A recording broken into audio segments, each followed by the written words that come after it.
Machine ready है मेरा, अभी कुछ भी कॉन्फ़िगरेशन इस पर नहीं हो रखा है कि हो रखा है, नथिंग। अब सबसे पहला काम क्या करेंगे हम, आईपी डालने का। वायर्ड सेटिंग्स पे आ जाए,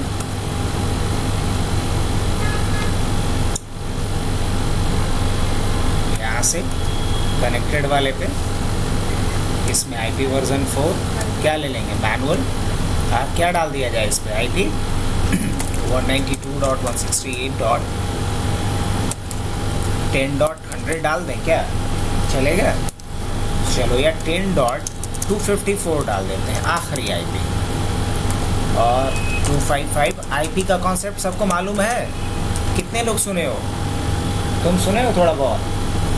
इतना समझ लो जो नहीं सुना है उसके लिए, कि अगर हमारा डिवाइस इंटरनेट से कनेक्ट हो रहा है, किसी भी नेटवर्क से कनेक्ट हो रहा है, तो हमारे डिवाइस पे क्या चाहिए, एक एड्रेस चाहिए। आपकी एड्रेस को क्या कहेंगे, आईपी एड्रेस। अगर आपका मोबाइल भी इंटरनेट से कनेक्टेड है तो आपके मोबाइल पे क्या होगा, आईपी होगा। बिना आईपी का आपका मोबाइल इंटरनेट से नहीं कनेक्ट होगा। तो हमने यहाँ एक आईपी एड्रेस डाल दिया 192.168.10.254, और गेटवे वगैरह डालने की ज़रूरत नहीं है, डीएनएस वगैरह भी डालने की ज़रूरत नहीं, बस आईपी डाल दिया मैंने। एक बार इसको ऑन ऑफ कर देता हूँ, इसके बाद इसको क्लोज कर देता हूँ।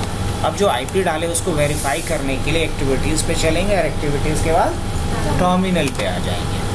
टर्मिनल में आने के बाद हम क्या करेंगे, बड़ा छोटा दिखाई दे रहा है, इसको थोड़ा हम क्या कर लेते हैं, इनलार्ज कर लेते हैं, ताकि दूर तक दिखाई दे लोगों को।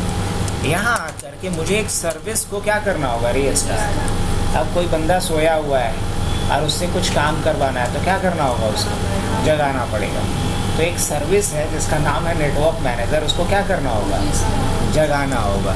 तो जगाने के लिए कोई वर्ड होगा, उठो या कुछ बोलते हैं हम लोग, जागो कुंभकर्ण, कुछ बोलेंगे। तो यहाँ इसके लिए कमांड होता है जिसका नाम है सिस्टम CTL, और उसके बाद रीस्टार्ट, और क्या लिखेंगे हम, नेटवर्क मैनेजर। इसको कर दिए रीस्टार्ट। अब चेक करना है कि आईपी जो हमने इस पर डाला था वो आईपी इस पर सेट हुआ या नहीं। तो इसके लिए कमांड डालेंगे इफ कॉन्फिग।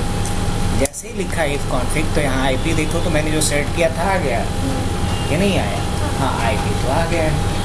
अब मुझे इसका कंप्यूटर नेम चेंज करना है। क्या करना है, कंप्यूटर नेम चेंज करना है। तो देख लेते हैं कि कंप्यूटर नेम है क्या। तो इसके लिए लिखेंगे होस्ट नेम। अब कंप्यूटर नेम बहुत बड़ा सा दिखाई दे रहा है, local host dot local domain. मान लो छोटा सा नाम रखना चाह रहे हैं LSR में, तो क्या नाम बदल सकते हैं इसका, कैसे, होस्ट नेम CTL, और क्या लिखेंगे आप, सेट होस्ट नेम, और नाम क्या सोचें, LSR। नाम भी सेट हो गया। अब इवन कि यहाँ से एग्ज़िट कर जाओ, अगर दोबारा आकर के देखेंगे तो यहाँ से भी आप कंफर्म कर लोगे कि नाम इसका क्या हो चुका है, नाम चेंज हो चुका है। देखो तो यहाँ पे दिखाई दे रहा है, रूट के आगे क्या लिखा है, LSR भी। अगर कंफर्म भी करना चाह रहे हैं तो क्या लिखेंगे, तो क्या दिखा दिया, LSR भी। गुड। तो कितना काम किया हूँ अभी लाइनेक्स में, आईपी सेट कर दिया हूँ, आईपी चेक कर लिया हूँ, होस्ट नेम सेट कर दिया हूँ, होस्ट नेम चेक कर लिया हूँ, हो गया यहाँ तक। अब इस पे हमें एक चौकीदार होता है जो हमारे हर काम में बाधा डालता है। तो उस चौकीदार को क्या कर देना है, अभी स्टॉप कर देना है, और उसका नाम क्या है, फायरवॉल। तो इसके लिए हम लिखेंगे सिस्टम CTL। किसी को जगाने, भगाने, सुलाने के लिए कमांड क्या है, सिस्टम CTL। मतलब इस सर्विस को मैनेज करता है सिस्टम CTL। और क्या करेंगे, स्टॉप फायरवॉल। अब एक और सिक्योरिटी होता है, वो भी प्रॉब्लम क्रिएट करता है, जिसको बोलते हैं SE Linux। उसको सुलाने के लिए लिखना पड़ेगा सेट इनफोर्स जीरो। अब पूरा रास्ता साफ है, जो आप काम करना चाहते हो सब होगा, कोई इसमें डिस्टर्ब नहीं करेगा। ये दो सिक्योरिटी वाले थे, दोनों को हमने क्या कर दिया, स्टॉप कर दिया। वेल, अब अच्छा, आप लोग अपने कंप्यूटर में अगर कोई गाना सुनना है तो कोई सॉफ्टवेयर डालते हो ना, कंप्रेस करना है तो कोई सॉफ्टवेयर डालते हो उसके लिए, कोई वीडियो एडिट करना है तो कोई सॉफ्टवेयर यूज़ करते हो कि नहीं करते हो। तो वैसे ही लाइनेक्स वाले मशीन पे अगर हमें क्या करना है, KVM का यूज़ करना है, तो KVM के लिए हमें कुछ सॉफ्टवेयर डालना पड़ेगा। हाँ बिल्कुल, लेकिन यहाँ सॉफ्टवेयर डालने का तरीका थोड़ा अलग होता है। जैसे विंडोज़ में आपको कोई भी सॉफ्टवेयर इंस्टॉल करना होता है, आप डाउनलोड करते हो, डबल क्लिक करते हो, इंस्टॉल हो जाता है। लिनक्स में ऐसा नहीं होता है। लिनक्स में सॉफ्टवेयर को इंस्टॉल करने के लिए आपके पास दो रास्ते हैं। सॉफ्टवेयर इंस्टॉलेशन का लिनक्स में दो रास्ता है। क्या क्या दो रास्ता है? एक RPM और दूसरा क्या? दूसरा है यम। क्या है? एक है RPM और दूसरा क्या है? यम। अब RPM और यम में एक मोटा सा अंतर याद रखो कि RPM में डिपेंडेंसी चेक नहीं होता है, जबकि यम में क्या होता है? अब जैसे कि मान लो हमको A नाम का कोई सॉफ्टवेयर डालना है। अब A नाम के सॉफ्टवेयर के लिए पहले से X और Y भी चाहिए था। अब RPM के थ्रू इंस्टॉल करेंगे तो ये तो हो जाएगा इंस्टॉल, और XY जाएगा छूट। और उसके बाद जब हम A को यूज करने आएंगे तो क्या आएगा? प्रॉब्लम समझ में आया? मतलब मान लो इसको कहीं काम करने जाना था, तो चला गया, लेकिन जो जिस मशीन से करना था यही छोड़ के गया, तो क्या आएगा? जहाँ जाएगा काम करने एरर आएगा कि नहीं आएगा? तो समझ लो कि RPM का काम है। यम क्या करेगा? जैसे ही काम सुना तो देखिए कि काम करने के लिए क्या क्या जरूरी है, सब बैग में भरो पड़िए। तो क्या किया? यम डिपेंडेंसीज को रिजॉल्व किया, जो भी डिपेंडेंट पैकेज था वो भी इंस्टॉल कर देगा। मतलब अगर A इंस्टॉल करना है, अगर यम के थ्रू इंस्टॉल कर रहे हैं, तो पहले वो किसको इंस्टॉल करेगा? पहले X और Y को करेगा, फिर A को करेगा, ताकि यहाँ डिपेंडेंसी मिस होने का कोई चांस नहीं। तो बताओ कि दोनों में बढ़िया कौन है? एकदम ठेठ भाषा में समझ में आया? RPM और यम में 2 घंटे का टॉपिक है, 2 मिनट में क्लियर। बढ़िया कौन है दोनों? यम। यमराज वाला नहीं है ये। नाम तो बड़ा खतरनाक है नहीं? अब यम को कॉन्फ़िगर करने के लिए कोई तरीका होगा, तब नहीं यम यूज होगा। अगर अभी हम लिख देंगे यम इंस्टॉल और कुछ लिख दें, जैसे हम लिख दें यहाँ पे LIBVIRT, क्या इंस्टॉल कर देगा ये? बोलेगा ना, ऐसा कुछ नहीं है हमारे पास, क्योंकि अभी यम कॉन्फ़िगर यहाँ नहीं है। तो जब यम कॉन्फ़िगर नहीं है तो काम कर पाएगा ये? नहीं। तो पहले तो यम कॉन्फ़िगर करना होगा। यम कॉन्फ़िगर करने के लिए सबको पता है तरीका? नहीं, ये तो गलत बात है। सबको कहाँ पता है? सिर्फ राखी और सौम्या को पता है अभी यहाँ। अच्छा हाँ, ये लोग भी क्लास किए हैं। हाँ, राहुल किया है। देखो यहाँ से CD क्या लिखेंगे?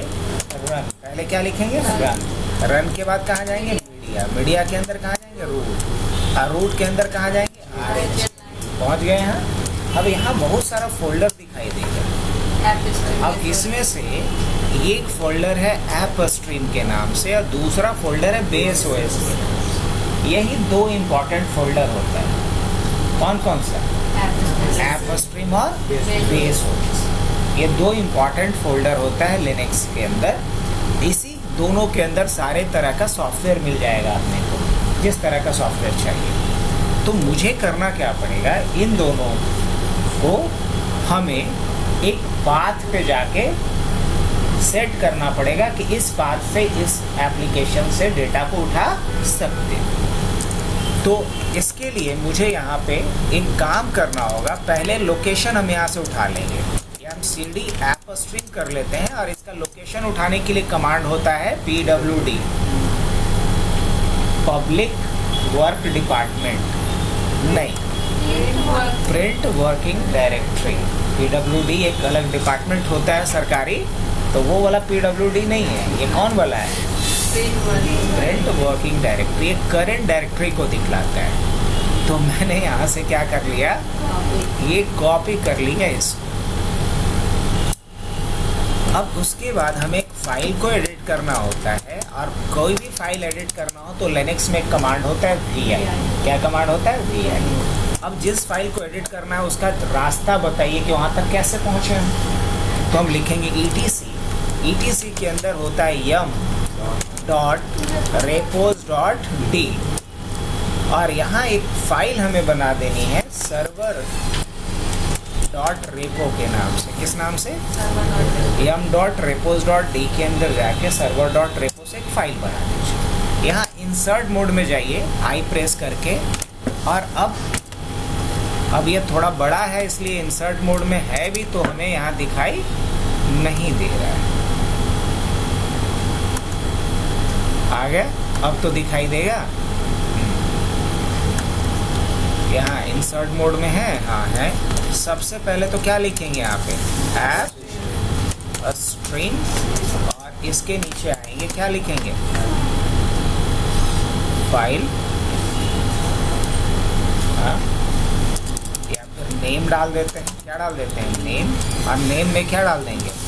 ऐप स्ट्रीम, ऐसा नाम डाल देते हैं। उसके बाद क्या डालेंगे? बेस URL, और यहाँ क्या डालेंगे? फाइल पाथ आ गया। अब उसके बाद GPGCHECK चेक, बस इतना लिखना है यहाँ पे। अब इसके लिए लिखना है, इसके बाद बेस OS के लिए। किसके लिए? बेस OS के लिए। अब बेस OS के लिए भी क्या डालेंगे? नेम डालेंगे, और नेम क्या डाल दीजिएगा यहाँ पे? बेस OS, और उसके बाद बेस URL, बेस URL क्या डाल दीजिएगा? फाइल :/, और यहाँ पेस्ट, और यहाँ पे ऐप स्ट्रीम की जगह पे क्या डालिएगा? बेस OS, और उसके बाद GPGCHECK चेक इक्वल टू 0। इतना करने के बाद यहाँ पे बेस अब हम लोग यम कॉन्फ़िगर कर रहे हैं। इन लोग के लिए ऊपर ऊपर निकल रहा होगा नो डाउट, लेकिन तुम लोग तो समझ रहे हो। यम क्या लिखेंगे? Repo list. इन लोग को एकदम समझ में आ रहा हो, कैसे तुम लोग को HTML समझ में आता है, उसी तरीके से। अब इसके बाद हमें यम, और हम अभी लिखेंगे यहाँ पे ग्रुप लिस्ट। क्या बोलेंगे? Groups list. अब यम कॉन्फ़िगर हुआ होगा तो इसमें ग्रुप बनता है अलग अलग, ये दिखाएगा कि इसमें कौन कौन सा ग्रुप अभी इंस्टॉल हुआ है। तो इसमें ग्रुप दिख रहा होगा वर्चुअलाइजेशन होस्ट का। ये ग्रुप क्या दिख रहा होगा? Virtualization host. और अगर ये दिखला दिया तो हम समझ लेंगे क्या? कॉन्फ़िगरेशन भी सही है। अगर नहीं दिखलाता तो समझ लेते क्या गड़बड़ है। अब मेरे को यहाँ से पहले वर्चुअलाइजेशन होस्ट को क्या करना है? इंस्टॉल। तो अब यहाँ से क्या लिखेंगे हम इंस्टॉल करने के लिए? देखने के लिए क्या लिखे थे बताओ? यम ग्रुप लिस्ट और यम रेपो लिस्ट, ये दोनों आता है कमांड यूज़ करना। अब हम लिखेंगे यम और उसके बाद ग्रुप्स इंस्टॉल, और कौन सा ग्रुप को इंस्टॉल करना है जी? वर्चुअलाइजेशन। लेकिन एक बात का याद रखना है कि इसको हमेशा किस में लिखोगे? VIRTUALIZATION virtualization host. अब बोलो कि इसको डबल कोट्स में काहे लिखवाए हैं? तो एक मोटा सा बात याद रखना है कंप्यूटर में कि कभी भी किसी के नाम में, चाहे वो फाइल का नाम हो, यूज़र का नाम हो, सॉफ्टवेयर का नाम हो, कहीं भी अगर नाम में स्पेस आए तो स्पेस को रीड नहीं कर पाएगा। नाम में जब भी स्पेस आए तो आपको उसको किस में लिखना है? डबल कोटेशन मार्क के अंदर लिखना है। अब जैसे हम एंटर करेंगे तो देखो क्या कह रहा है, ये कुछ कह रहा है, कह रहा है कि इंस्टॉल करना है। 410 MB का एक सॉफ्टवेयर है। इंस्टॉल साइज कितना जाएगा इसका? 1.5G। तो ये तुम लोग के लिए भी पहली बार बता रहे हैं। इससे पहले हम लोग ग्रुप इंस्टॉल नहीं करते, हम लोग रेपो इंस्टॉल करते थे, सिंगल एप्लीकेशन। और एक बार क्या कर रहे हैं हम?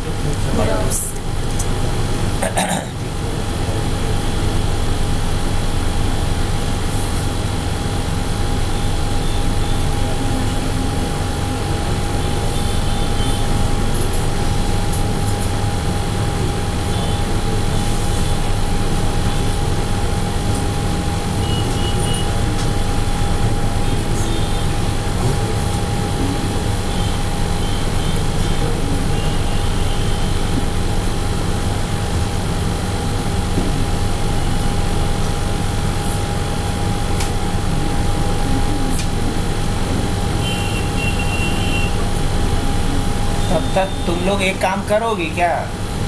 जितने भी लोग हैं उनको इधर से ज़्यादा समझ में आ नहीं रहा होगा अभी। एक HTML का आज यही बता देते हैं, 4 बजे से फिर उधर पढ़ने चले जाओगे। अभी क्या करवा देते हैं, एक HTML का फॉर्म बनाओ, बन जाएगा, बनाओ। और सब पे और तुम लोग अपने अपने पे XAMPP इंस्टॉल करो। XAMPP आता है इंस्टॉल करना? नहीं, कोई नहीं, तुम HTML का फॉर्म बनाओ। तब तक 10 मिनट के अंदर इसको सबमिट देते हैं, फॉर्म बना के रेडी रखो। हाँ, एक फॉर्म बनाओ, कम से कम रजिस्ट्रेशन फॉर्म ही बनाओ यूज़र ID पासवर्ड के लिए, लेकिन थोड़ा CSS लगा देना, अच्छा लगना चाहिए। आप पुराना वाला नहीं यूज़ करना है, अभी बनाना है।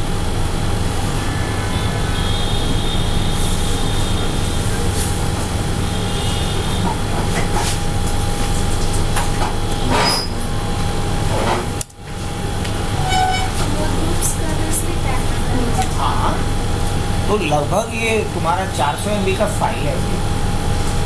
ये इंस्टॉल होगा तो डिस्क में 1.5 GB स्पेस लेगा।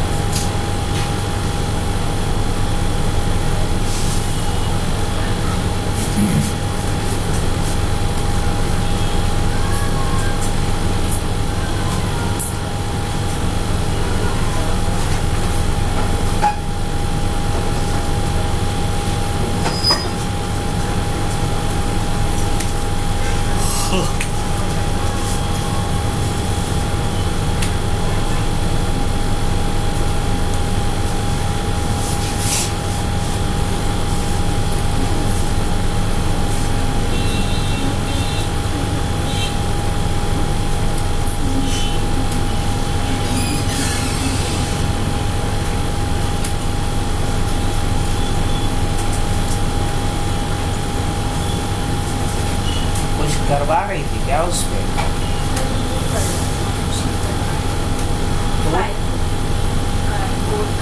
क्या कर रहा था?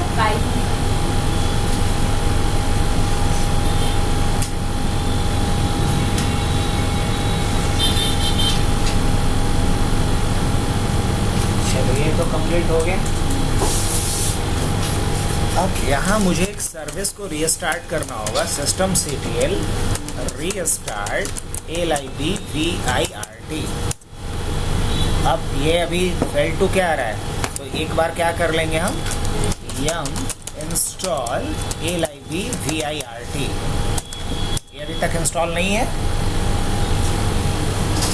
मैंने इंस्टॉल था, नहीं इंस्टॉल था तो स्टार्ट भी नहीं हुआ। तो क्या लिखे हम, yum install libvirt, और इसको भी क्या कर लेते हैं, इंस्टॉल।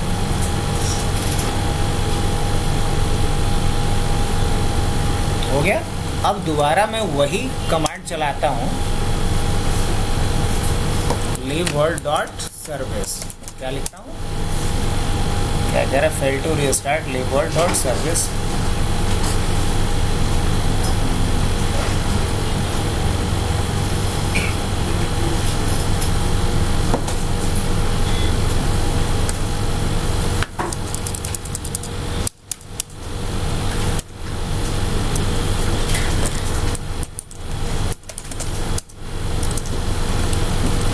कोई नहीं, एक और हमें यहाँ पे libvirt तो हो ही गया, मुझे एक और पैकेज इंस्टॉल करना पड़ेगा वर्चुअल मैनेजर के नाम से, जो हमें एक GUI कंसोल देगा। कैसे, Hyper-V में मुझे एक GUI कंसोल मिला था जहाँ से कि हम लोग वर्चुअल मशीन बना पाए थे। पहले उसको इंस्टॉल कर लेते हैं। क्या लिखना होगा इसके लिए, yum install वर्चुअल मैनेजर, ऐसा करके आता है, मैनेजर। बस स्टार्ट लगा देता हूँ।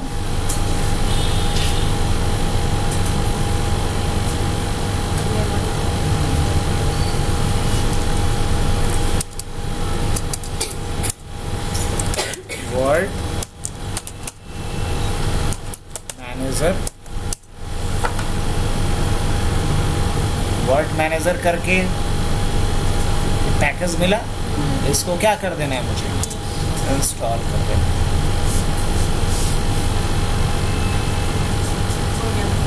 हो गया ये। अब एक बार हम लोग क्या सिस्टम CTL और उसके बाद क्या कर लेंगे, restart leave VIRT dot service.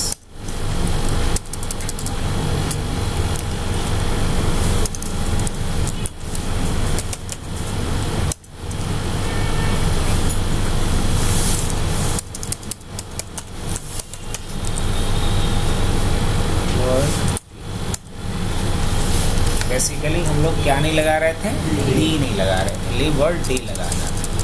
एक बार क्या कर देना है यहाँ पे स्टेटस LIV VIRT डी, यहाँ डी का मतलब होता है डेमन, डेमन मतलब सर्विसेज।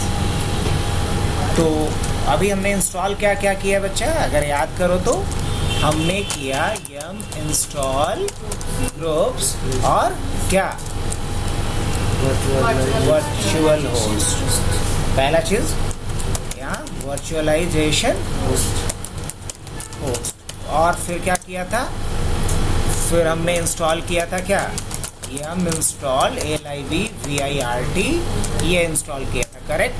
और फिर क्या इंस्टॉल किया मैंने, yum इंस्टॉल क्या किया, VIRT -image मैनेजर, यही ना, ये तीनों इंस्टॉल कर लिया। उसके बाद मुझे सर्विस को स्टार्ट करना था जी, तो सर्विस को स्टार्ट करने के लिए मैंने क्या लिखा, SYSTM सिस्टम CTL रीस्टार्ट क्या, LIV VIRT यही लिखा। यहाँ तक का काम हो गया अपना, करेक्ट। अब मुझे यहाँ वर्चुअल मशीन बनाना है, तो वर्चुअल मशीन बनाने के लिए हमें यहाँ यूज़ करना पड़ेगा, बस लिखना होगा वर्ड MANAGER वर्ड मैनेजर। अब जैसे हम वर्ड मैनेजर लिखेंगे, कमांड क्या फायर करना है, वर्ड मैनेजर, तो क्या खुल जाएगा, वर्चुअल मशीन मैनेजर, यस। अब यहाँ हमारे पास देखो क्या लिख कर क्या आ रहा है, KVM लिख कर क्या आ रहा है, और यहाँ से क्या कर सकते हैं, नया मशीन बना सकते हैं, क्रिएट न्यू वर्चुअल मशीन। अब ये जो नया आप मशीन बनाएंगे उस पर क्या यूज़ करना है, कहाँ से OS डालना है, लोकल इंस्टॉल मीडिया ISO से या CD-ROM से, तो वही कर देता हूँ मैं, क्या कर देता हूँ यहाँ पर फॉरवर्ड। अब यहाँ चूज़ ISO फाइल की बात कर रहा है ये, चूज़ ISO फाइल, मान लो इस पर Windows 7 डाल दें, तो Windows 7 या कुछ डालना चाहते हो तो पहले इसके सेटिंग्स पे जाओ और सेटिंग्स में जा कर के इमेज बदल दो। मान लो Windows 7 डालना चाह रहे हैं, हमने डाल दिया यहाँ पे Windows 7, या मान लो Windows 10 डालना चाह रहे हैं, क्या डालना चाह रहे हैं, Windows 10 डालना चाह रहे हैं, Windows 10 का इमेज लगा दिए, ऐसा कुछ भी। Linux पे Linux तो डाल ही सकते हैं, बस तुम लोग का ये गलतफहमी ना बढ़े कि Linux पे Linux से डाल सकते हैं, इसलिए हमने Windows दिया।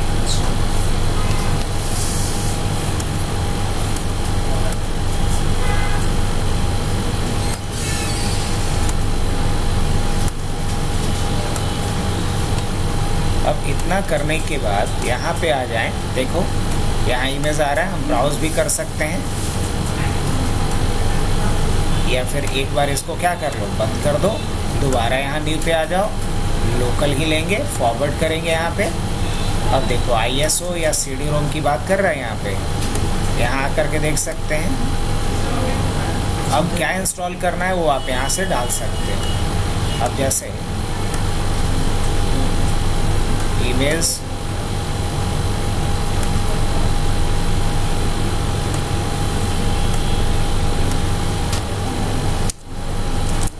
अब विंडोज देख रहे हो यहाँ पे आने लगा, तो क्या चूज़ कर लेंगे यहाँ पे, Windows 10। क्या कर सकते हैं इसके बाद, फॉरवर्ड। कितना मेमोरी देना है, मतलब मेमोरी बोले तो रैम, तो रैम पूरा दे देना है, नहीं 1024 देना है। क्या देना है, 1024 देना है, या बहुत ज़्यादा है तो 2000 देना है। क्या दे देते हैं, 2000 देना है ना। इतना देने के बाद क्या करेंगे फिर, फॉरवर्ड। कितना साइज़ देना है इस पर, तो क्या दे देंगे यहाँ पे, 40 GB देना है इसको, नहीं साइज़ इसको 20 GB दे देना है। फिर क्या करेंगे, फॉरवर्ड, बस फिनिश कर दें।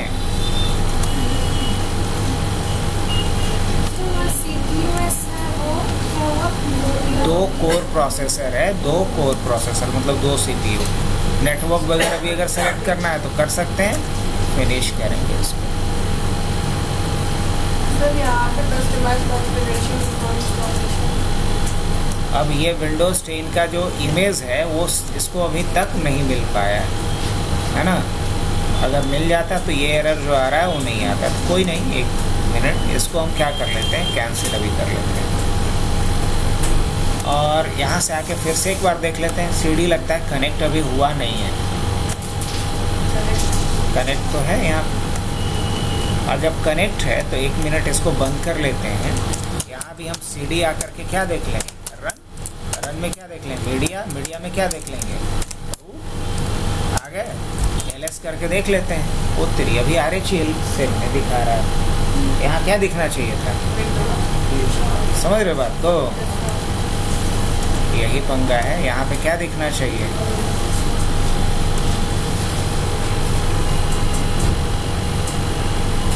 हालांकि यहाँ तो कनेक्ट कर दिए हैं बच्चा, नहीं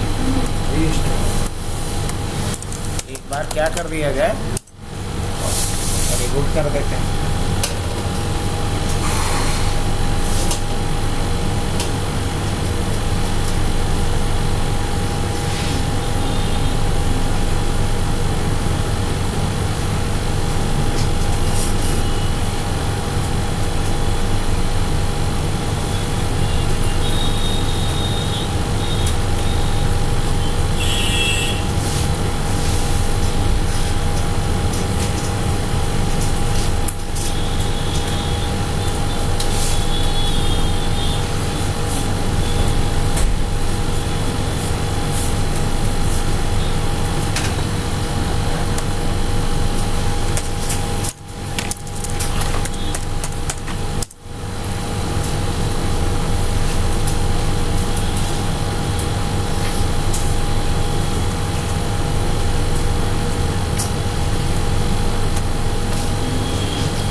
कहाँ जाना है, तो रन के अंदर कहाँ जाना है, मीडिया के अंदर कहाँ जाना है, LS करके देखते हैं। अब आ गया। अब CD स्पेस क्या कर देंगे हम, CCC ऐसा कर सकते हैं, CCC करके, चलो अब ले लेगा।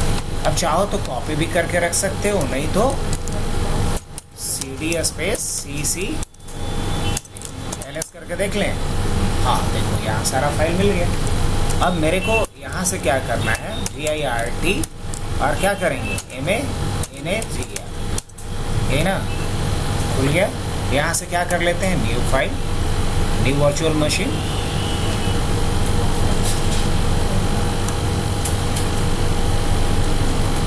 कोई कनेक्शन नहीं दिखला रहा है, कोई दिक्कत नहीं। यहाँ पे आ जाएंगे, एक बार वायर्ड सेटिंग्स पे आ जाते हैं और यहाँ आ जाते हैं हम लोग। है तो एक बार इसको ऑन ऑफ, इसको क्लोज। अब दोबारा आ जाते हैं हम लोग, आ गए यहाँ पे फॉरवर्ड, यहाँ भी आ जाते हैं। अब देखो यहाँ दिखने लगा और यहाँ से हम लोग ऑटोमेटिकली को हटा देंगे और इसको हटा के क्या डालेंगे, विंडोज़ 10। क्या डालने वाला है यहाँ पे, विंडोज़ 10। और फिर क्या कर देंगे, फॉरवर्ड। ये मेमोरी कितना कह रहा है मेरे को, मेमोरी इसको हम दे देते हैं, मान लो 2048। कितना दे देते हैं, 2048। CPU कोर कितना दे देते हैं, 1। क्या दे देते हैं, 1। फॉरवर्ड हार्ड डिस्क कितना मांग रहा है, ये 20 GB दे देते हैं। कितना, 20। कस्टमाइज कॉन्फ़िगरेशन बिफोर इंस्टॉल, अगर इसको चेक कर देंगे तो बाद में हम क्या कर सकते हैं, कॉन्फ़िगर हटा सकते हैं, इसको फिनिश कर देते हैं इसको।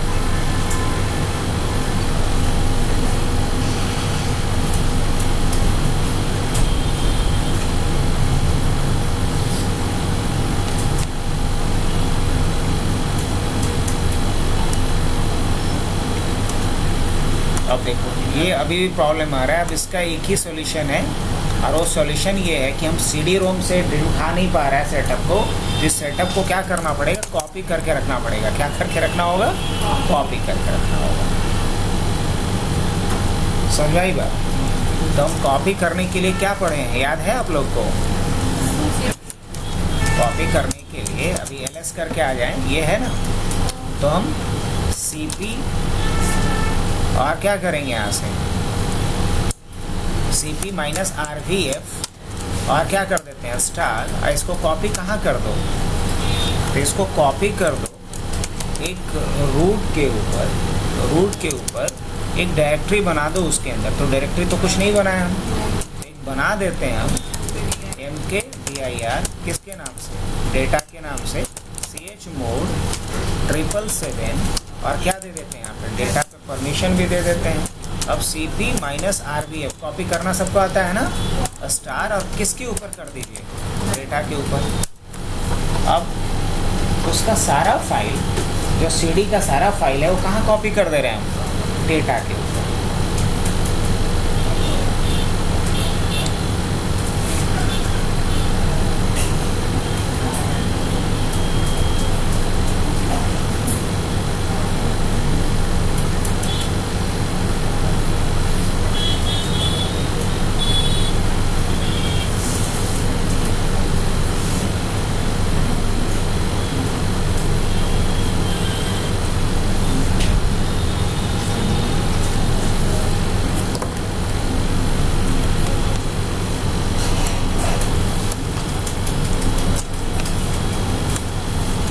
एक लाइन मिस होगा तो दिक्कत। अब देखो यहाँ हम लोग आ जाते हैं cd किसके ऊपर, डेटा के ऊपर। ls करके देख लेते हैं तो इसके अंदर है, और cd स्पेस क्या करेंगे फिर cc यहाँ आ गए। खैर कोई नहीं, अभी हम लोग चलते कहाँ पे हैं, तो यहाँ आ जाते हैं फिर वही virt और क्या लेंगे इस बार, मैनेजर।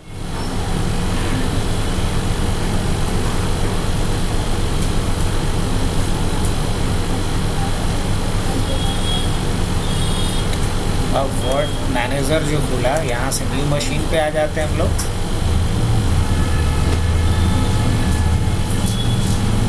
क्या चूज करेंगे यहाँ पे हम लोग, लोकल ISO इमेज बोलेंगे, हाँ बिल्कुल। अब लोकल ISO इमेज कहाँ है आपका, डेव के अंदर नहीं, हम यहाँ से ब्राउज कर लेते हैं। क्या कर लेते हैं, ब्राउज कर लेते हैं। और वो लोकेशन क्या है हमारा, तो चाहेंगे यहाँ से हम वॉल्यूम्स को ऐड करेंगे। लोकेशन ये क्या है इसका, सही है ये नहीं ना, हम डेटा के अंदर है ना हमारा, कहाँ है, डेटा के अंदर। तो यहाँ लोकेशन क्या डाल दिया जाए, डेटा के अंदर है मेरा, ब्राउज लोकल। और कहाँ रखे हैं हम लोग,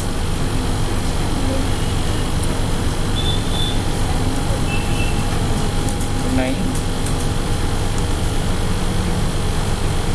इसके अंदर तो है ही, डाउनलोड्स के अंदर है नहीं, कंप्यूटर्स के अंदर होगा। और इसमें कहाँ डाले हैं, डेटा में है ना, कहीं डेटा दिख रहा है, डेटा है, ये वाला लोकेशन है, बस ओपन कर देना है ये लोकेशन, कर दिए। या इवन एक स्टेप बाद पीछे जाना है, ये वाला था ना अपना, ये लोकेशन सही है नहीं, इसको हटा देना है। क्या कर देना है, हटा देना है। ये सही है, ये हाँ सही है, लोकेशन सही है ना, सही। इसको सेलेक्ट कर दिया और क्या कर देंगे फिर, फॉरवर्ड सिलेक्ट एंड ओएस। यही गड़बड़ है, एक स्टेप पीछे जाना होगा फिर मुझे, इसको हटाना है। या फिर ब्राउज लोकल पे आ जाते हैं वापस, और एक स्टेप पीछे जाने के लिए अदर लोकेशन पे आ गए, कंप्यूटर में आ गए, कहाँ जाएंगे, डेटा। और डेटा में क्या है, यही ना, तो एक स्टेप और बैक आ जाए,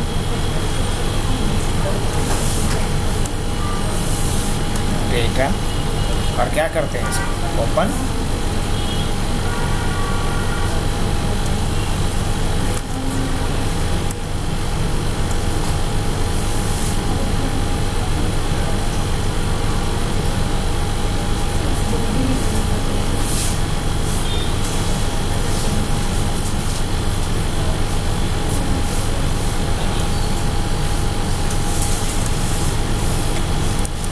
ये वाला पाथ नहीं जाएगा, बल्कि ये वाला पाथ जाएगा। अब फॉरवर्ड करो, You must select an OS and not find the operating system you are looking for.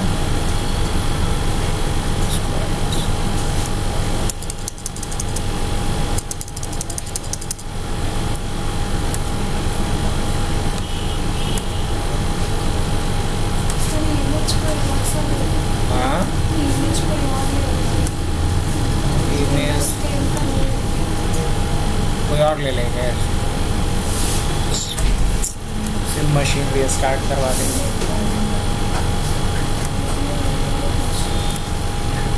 Image में भी प्रॉब्लम हो सकता है, कोई बड़ी बात नहीं है। विंडोज 7 का ही ले लेते हैं, हटाओ, ओके कर देते हैं, यस कर देते हैं। दोबारा से एक बार कंफर्म कर लें कि इमेज इसमें कनेक्ट हुआ कि नहीं हुआ, नहीं हुआ था अभी तक। इसको तो बंद ही कर लो अभी। विंडोज 7 इस पर कनेक्ट हो चुका है। CD स्लैश कहाँ जाएंगे, रन कहाँ जाएंगे, मीडिया कहाँ जाएंगे, रूट, एंटर करते हैं, LS करते हैं। हाँ, आ गया, ठीक है। अब अगर हम यहाँ से देखें कि ये लोकेशन है मेरा अब अगर हम इस लोकेशन की बात करें तो PWD से एक लोकेशन उठा लेते हैं इसका, रन मीडिया रूट, ये लोकेशन है। अब हम लिखते हैं यहाँ पे वर्ल्ड मैनेजर। अभी माउंट नहीं किया है, मतलब हमने लोकली नहीं इसको कॉपी किया है। CD रोम ले लेते हैं यहाँ से। क्या करेंगे, ये इमेज ले लिए, क्या करेंगे, automatically detect installation media source, forward कर देते हैं OS। ठीक है भाई, OS सेलेक्ट कर लेते हैं। क्या लेंगे यहाँ पे, विंडोज़ 7। क्या लेंगे, विंडोज़ 7। कितना कोर प्रोसेसर लेंगे, 1, और मेमोरी कितना लेंगे, 248। सर ज़्यादा हो गया। 248 फॉरवर्ड कर देते हैं। हार्ड डिस्क कितना लेंगे इसके लिए, 20 GB। फॉरवर्ड कर देते हैं। विंडोज 7 का ही मशीन बनेगा, बोलेंगे हाँ। Unable to complete install, internal error, expectedly close by monitor way Windows 7 is lock. अच्छा, मशीन रीस्टार्ट भी किए थे क्या हम, हाँ, एक सेकेंड। तो सिस्टम CTL और status firewall, system CTL stop, क्या करेंगे यहाँ पे, फायरवॉल D और सेट इन। चेक क्या करना, जितना में चेक करेंगे इसको, वर्ल्ड मैनेजर। क्या करेंगे, यहाँ से न्यू मशीन पे आ जाएंगे, नेक्स्ट करेंगे वापस, और क्या ले लेते हैं यहाँ से, और क्या लेंगे यहाँ पे, विंडोज़ फॉरवर्ड 1 20 48 फॉरवर्ड 20। क्या करते हैं, फिनिश।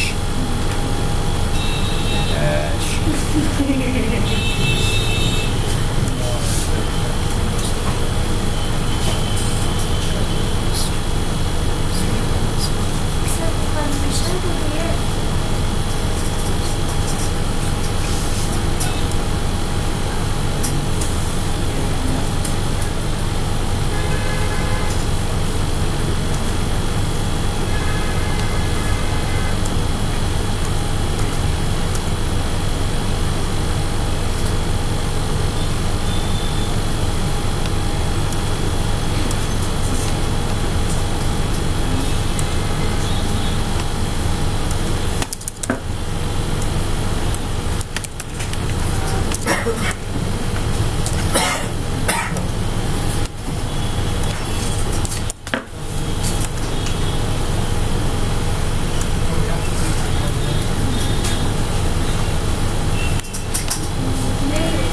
वर्चुअल मशीन बन के तैयार हो गया। मैनुअल क्रिएटर हाँ, मैनुअल किट तो आ गया।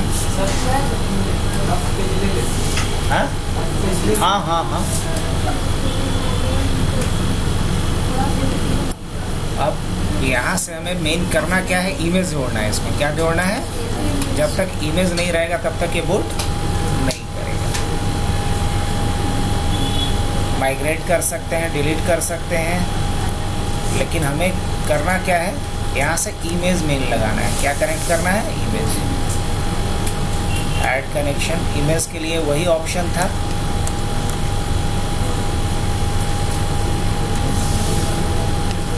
यहाँ इमेज जोड़ने का ऑप्शन नहीं दे रहा है ना। No bootable disconnected.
कर दिए।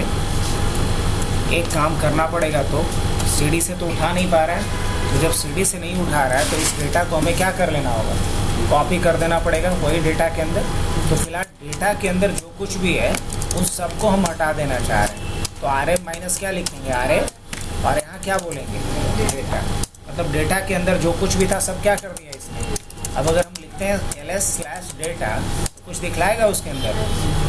अब बोलेगा कि इस नाम से कोई डायरेक्टरी भी नहीं है, mkdir/ क्या कर देते हैं, डेटा एक बना दिया, और क्या कर देंगे chmod 777 और / क्या करेंगे आप, डेटा। परमिशन भी दे दी। अब क्या करेंगे, cp -rbf और rbf कहाँ से करना है मुझे, तो rbf कर दो रन से, और रन से क्या करना है, मीडिया, और मीडिया से क्या करना है, रूट, है ना। और रूट के अंदर क्या होगा फिर, वो cd होगा, वही होगा ना। और इसको कॉपी कहाँ कर देना है, डेटा के अंदर, डेटा के अंदर, यही ना।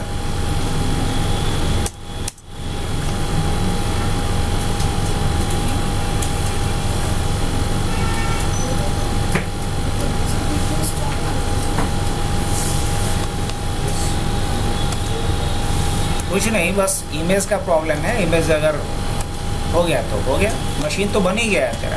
बस करना क्या है, बस इमेज डालना, इमेज डाल दिए तो